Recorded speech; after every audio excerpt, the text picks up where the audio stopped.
So today, we're going to break down the powerful blueprint for a truly transformed life from one of the legends of personal development, Jim Rohn. And believe it or not, it all kicks off with a story that's as humbling as it is, well, totally life-changing. Yeah, I know it sounds a little strange, right? But the answer to this very question is the key that unlocked absolutely everything for Jim Rohn. This one tiny moment was the spark for a journey that took him from being completely broke and embarrassed to becoming a multimillionaire.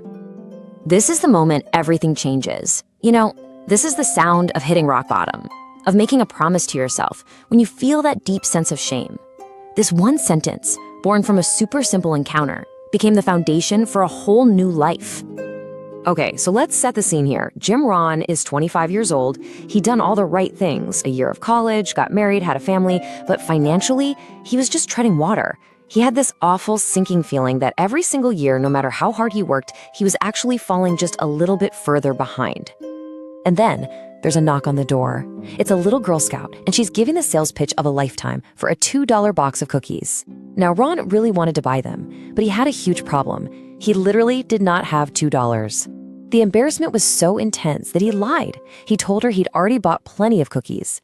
And as he watched that little girl walk away, he just said to himself, I don't want to live like this anymore. For him, lying to a Girl Scout over $2, well, that was rock bottom. So that moment of pure desperation, it sparked a search for answers. And that search led him to a man named Earl Schaff.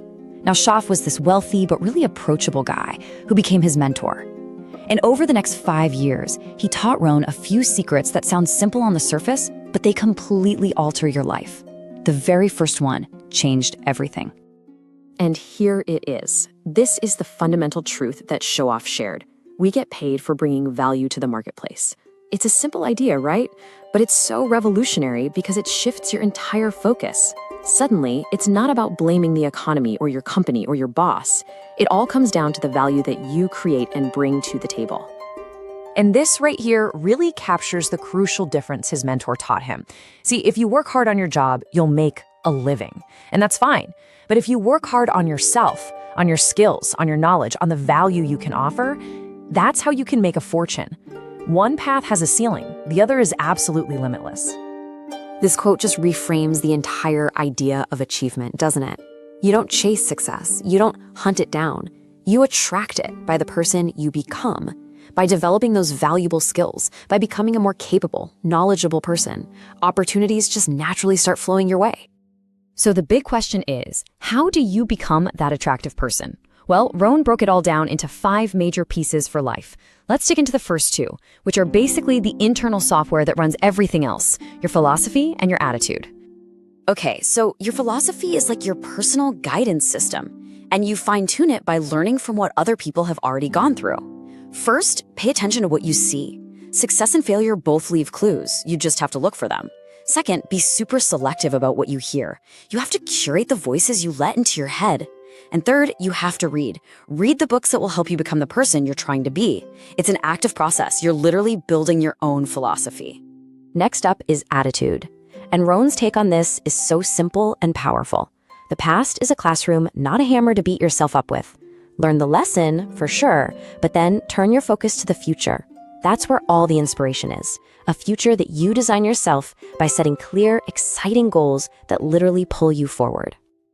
Okay, so you've got your philosophy dialed in, your attitude is right. But great ideas and good feelings don't actually build a house, right? The next piece of this whole puzzle is activity. This is the labor, the work, that turns your thoughts into actual, tangible stuff.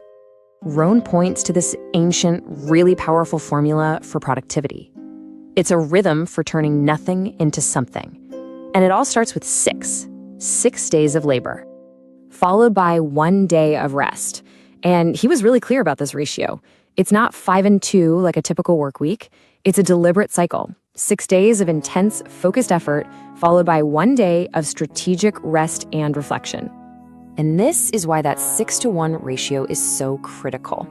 Think about it. As soon as you plant a beautiful garden, the weeds and the bugs are already coming for it. You can't just chill out for too long. You have to get back to the work of tending your garden, your career, your health, your whole life, before the weeds of neglect start to take over. This brings us to the 4th major piece, results. Because let's be honest, being busy isn't the same thing as being effective. Rohn believed that life demands you make measurable progress in a reasonable amount of time. You have to keep score. You have to look at the numbers and be brutally honest with yourself about how you're doing so you can adjust your course when you need to. All right, we've covered philosophy, attitude, activity, and results. But what's the point of it all? What's it all for? Well, this brings us to the fifth and honestly the most important piece of the puzzle. The real goal of all this effort isn't just a big bank account. It's about your lifestyle. And for Jim Rohn, living a good life wasn't about the Ferrari or the mansion. It was about the richness of the experience. His personal shortlist for what makes a good life included being productive, nurturing deep friendships, connecting with your heritage and your spirituality, and, above all, cherishing your inner circle, your family. So I'm going to leave you with the same question Jim Rohn always left his audiences. After all the formulas and all the philosophies, the real engine behind everything is your why. So what's got you turned on?